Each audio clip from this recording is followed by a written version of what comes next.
Guys, এসছি মামা শ্বশুরের বাড়ি। তো এখানে রান্না ঠান্না করে খাবো। এখন কি রান্না করেছি চলো তোমাদের দেখাচ্ছি।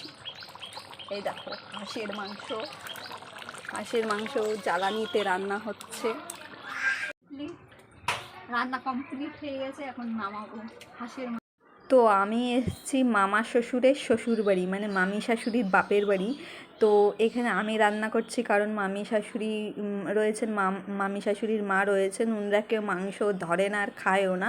তো সেজন্য খালি মাংসটা আমার জন্য রেখে দিয়েছে রান্না করার জন্য। আর সব আরও ডাল আরও যা যা করা হয়েছিল সব মামি শাশুড়িই রান্না করেছে। মনে হয়ে গেছে, মামি শাশুড়ি আর অন্য রান্নাগুলো সব আগের থেকেই করে ফেলেছিল। আমি এই যে কড়াইয়ে জল দিয়ে দিয়েছি, রান্না কমপ্লিট, এখন খাওয়া হবে। তো এই যে ভিডিওতে দেখতে পাচ্ছ যে হাতা দিয়ে মাংস নিচ্ছে, সেটা হচ্ছে আমার মামা শ্বশুর। মামা শ্বশুর আর মামি শাশুড়ি সবাই হচ্ছে দিল্লি থাকে। তো প্রত্যেক বছরে আসে, সেই সময় আসি।